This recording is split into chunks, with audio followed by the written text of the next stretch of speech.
आज पूरा मानव लगभग यानी 90% मानव की वृत्ति कति बिगड़ ली। भगवान का डर रहा नहीं, आस्था समाप्त होती जाती है। ऊपरले मन से भले ही हम राम राम कहते हैं, पर अंदर में विकार, अंदर में सारी कुबद ज्यों की तो विद्यमान है, और हमारा हर तरह से व्यवहार बिगड़ गया। माया ही हमें सब कुछ दिखाई दे रही है। तो इसका कारण ये नकली संत हैं, ये तत्व ज्ञानहीन नीम हकीम जो संत गुरु बने बैठे हैं, ये मंडलेश्वर, ये इसका मुख्य कारण है। क्योंकि इन्होंने सदग्रंथों को समझा नहीं और हमारे को गलत रास्ता दे दिया, और श्रद्धालु गुरुजी के बताए अनुसार सिर धड़की बाजी लगा देता है, क्योंकि वो चाहता है कि मेरा कष्ट निवारण हो, मुझे जो टारगेटेड वस्तु मिले, मेरी उद्देशित वस्तु मिले। यही कारण था कि रावण को उसके नीम हकीम गुरु ने राक्षस बना दिया। रावण ब्राह्मण था और उनके गुरु से उन्होंने सब शिक्षाएं प्राप्त की। उन्होंने गुरुजी के आगे ये इच्छा रखी कि मैं राजा बनना चाहता हूं और सब सुविधाएं हो मेरे पास। तो रावण के गुरु ने बता दिया कि भगवान शिव, ये तमोगुण शिव, ये सर्वेश्वर है, महेश्वर है, मृत्युंजय है, कालज्य है, और रिद्धि और सिद्धि के ये दाता हैं। ये आपको बहुत धन दे सकते हैं यदि ये प्रसन्न हो गए तो। और बताया कि वेदों में इसी की महिमा है। वेदों को प्रत्येक प्राणी सत्य मानता है, और वेदों के आधार से कोई बताता है कि ये वेदों में ऐसा लिखा है, आप ऐसे कीजिए, तो हम उसको शास्त्र अनुकूल साधना जानकर करते हैं, और करनी भी चाहिए। लेकिन वो नीम हकीम गुरु समझ नहीं सके कि वेदों में शिव और शंभु किसके लिए संबोधित है। अब वहां वेदों में जो शिव है वो परम अक्षर ब्रह्म की तरफ है, और शंभु का अर्थ भी यही होता है, जो एक शंभु होता है, एक स्वयंभू होता है। स्वयंभू तो परमेश्वर जो कभी जन्म नहीं लेते, वो स्वयंभू हैं, यानी स्वयं ही प्रकट है। और शंभु का अर्थ होता है जो सुखदायी भगवान हो। तो हम वेदों के अनुसार से जैसे अपने बच्चों के नाम लिख लेते हैं, रख लेते हैं, ऐसे ही इस काल के पुत्र तमोगुण शिव को भी हम उस परम अक्षर ब्रह्म की संज्ञा लेकर के संबोधित करने लगे, इन नीम हकीम गुरुओं के कारण।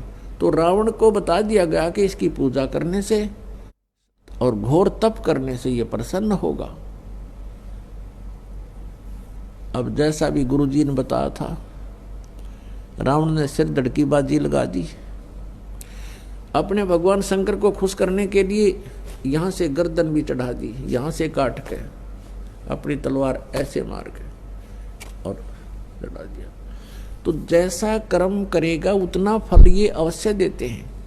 तो भगवान शिव ने उसको वो शरीर उसका एज इट इज फिर कर दिया। ऐसे 10 बार उसने शीश दिए और 10 ही बार उसको जीवित कर दिया भगवान शिव ने। इतनी शक्ति इन भगवानों में है कि जब तक जीव के सांस हैं, और इन परिस्थितियों में यदि कोई उसको ऐसा कुछ होता है तो ये उसको स्वस्थ कर सकते हैं। स्वस्थ का मतलब ये नहीं कि उसके जैसे क्रमदंड के कारण कोई रोग है तो रोग नाश नहीं ये कर सकते हैं, वो भोगना ही पड़ेगा आपको। सिर्फ ये है कि उसके निमित्त उन्होंने ये किया तो वो एज इट इज जैसे उसको जोड़ दिया। जैसे श्री कृष्ण जी और अर्जुन गए थे मोर ध्वज राजा के घर, उनके पुत्र को आरे से चिरवा दिया, मृत्यु होगी, फिर उसको जीवित कर दिया क्योंकि उसके संस्कार थे, अब शेष थे उसके जीवन। लेकिन वही श्री कृष्ण अपने सगे भांजे अभिमन्यु को जीवित नहीं कर सके, जो महाभारत के युद्ध में चक्रव्यूह में मारा गया था। सुभद्रा रो रही थी, श्री कृष्ण रो रहे थे, यानी सुभद्रा श्री कृष्ण की बहन थी, वो जीवित नहीं कर सके क्योंकि अभिमन्यु की आयु इतनी ही थी, उसका प्रारब्ध भी इतना था, इसलिए वो कुछ भी परिवर्तन श्री कृष्ण अर्थात विष्णु नहीं कर सके।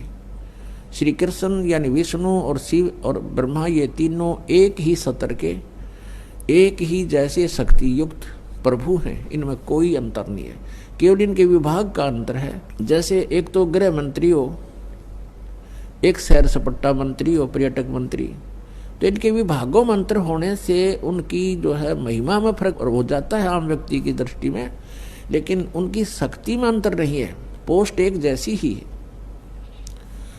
तो भगवान श्री शिव जी को परम अक्षर ब्रह्म मानकर, मृत्युंजय मानकर रावण ने भक्ति की और सिद्धि मांग ली, रिद्धि मांग ली। सिद्धि आकाश में उड़ जाना, रिद्धि धन मांग लिया, दे दिया धन खूब, इतना धन दे दिया कि सोने की लंका बना ली। रावण के राज्य में, लंका की मंडियों में हीरे मोती ऐसे बिका करते थे जैसे करनाल की मंडी में धान बिके, ऐसे उसके व्यापार हुआ करते थे। इतना धनी राजा हो गया, लेकिन सत साधना ना मिलने से, तत्वदर्शी संत ना मिलने से वो धरा धरा रह गया सारा उसका। वह सोने की लंका भी वहीं रहेगी, उन बांदर ठाए अंडे, उन सोने की डलिया ने बगाओ समुद्र में ठा गए और सह परिवार नष्ट हो गया और नरक में डाल दिया गया। तो पुण्यात्माओं, जब तक हमें तत्वदर्शी संत नहीं मिलेंगे, हम इस मनुष्य जीवन को सफल नहीं कर सकते।